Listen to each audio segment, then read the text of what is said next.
Straight bulbul mo. Sa dami ng lumandi sa akin, ikaw lang nagtagumpay. Sabi nila, masama daw yung kakain ka ng nakahiga. Paano masabi? Eh bakit yung iba nagpapakain nakahiga?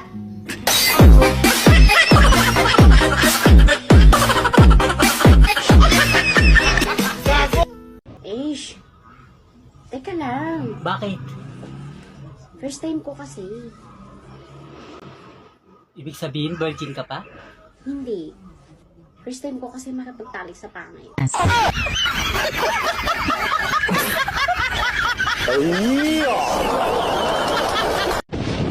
Bago ka manlait, dapat kulay rainbow ihi mo, mabango tae mo, at higit sa lahat, straight bulbul mo.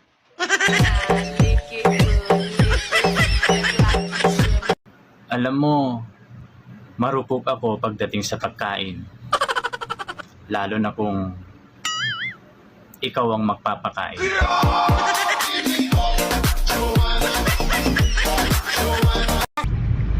Ang mga lalaki parang ice cream. Paano masabi? Hindi masarap pag hindi matigas.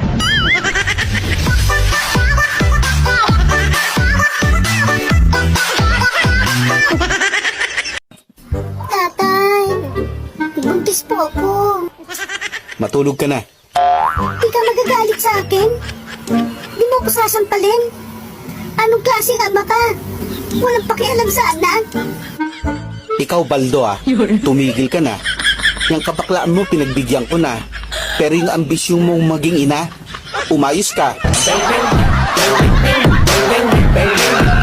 Siguro, single ka pa rin kasi hirap ka makahanap ng tulad ko.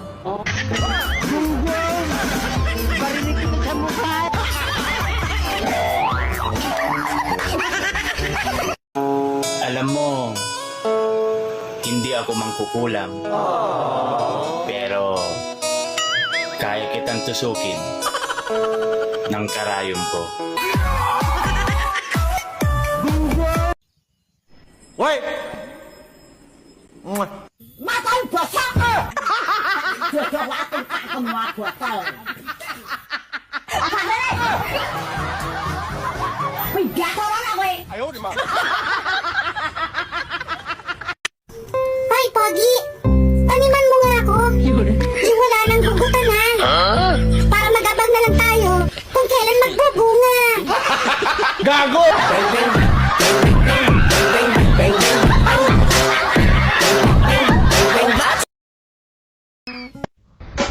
Woo! Handa ako mapagod. Wow! Masarapan ka lang. Gago!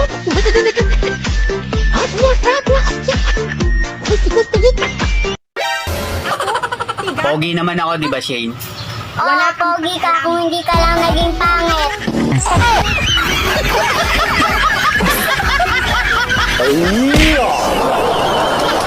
Ba iniwan ka kahit na ibinigay mo ng lahat? Di pa ba siya naging masaya? Kaya umana pa nung sa iyo'y mas maganda.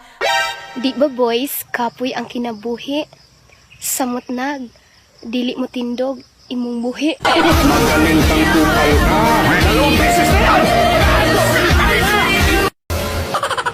Pogi naman ako, di ba, Shane? Oo, Pogi ka kung hindi ka lang naging pangit!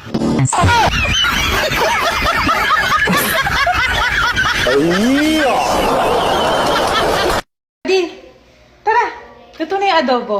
Dinamihan ko yung toyo. Ayaw mo ng ulam? Ha?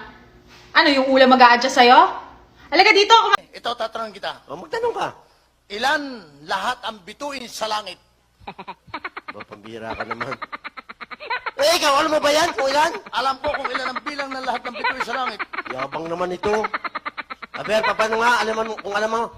Ang bituin sa langit ay may bilang na 200,000 milyon.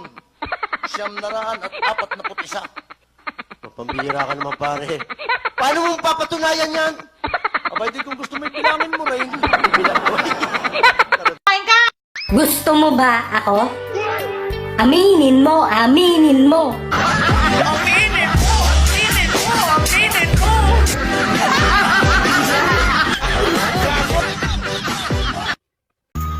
Kung maglalaro tayo ng tong its, okay lang masapawan mo ako. Basta't makatuhits ako sa'yo.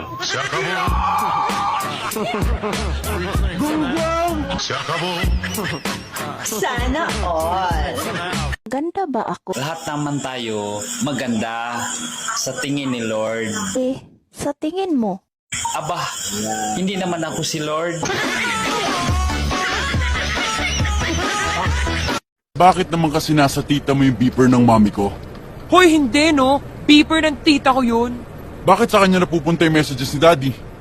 Eh kasi ang sabi nga nila, nung nakipag-break daw yung mommy mo sa daddy mo, nagpalit siya ng beeper.